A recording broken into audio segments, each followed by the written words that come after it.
જો કે અત્યારે સારો યુગ છે, ટેકનોલોજીનો મોબાઈલનો યુગ છે. તમારે જી અફવા ફેલાવી હોય 1 મિનિટમાં સારી ફેલાઈ જાય. પાર્ટીમાં ક્યારેય એવું હોતું નથી. ભારતીય જનતા પાર્ટી શિસ્તબદ્ધ પાર્ટી છે. એ પાર્ટીના નિયમ પ્રમાણે, પાર્ટીના સંગઠન પ્રમાણે પાર્ટી ચાલતી હોય છે.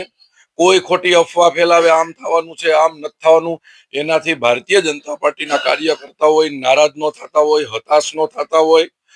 જેમ અર્જુનને આંખ દેખાતી હોય એમ અમે ભારતીય જનતા પાર્ટીના કાર્યકર્તા છે. અમને કોઈ અફવાથી ફેલ ન પડે.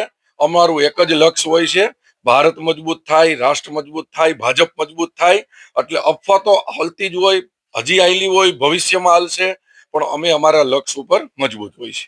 સામાન્ય રીતે અન્ય જિલ્લાઓમાં જિલ્લા ભાજપ પ્રમુખ જે છે એ અન્ય હોદ્દેદારો જે છે પરંતુ અહીં પ્રદેશ કક્ષાએથી આ કાર્યવાહી થઈ છે. ના, એવું ન હોય. ભારતીય જનતા પાર્ટીની અંદર અમારા રાષ્ટ્રીય નેતૃત્વથી ગુજરાત જે નિયમ બને એ ગુજરાતમાં લાગે. ગુજરાતમાં જે નિયમ બને ભારતીય જનતા પાર્ટીના અમારા કમલમમાંથી એ સમગ્ર આખા ગુજરાતના જિલ્લાઓમાં લાગે, અને ત્યાંથી જે નિયમ બને એ બધા મંડળમાં લાગે. એટલે કોઈ એવો નિયમ ન હોય અમે બનાવી.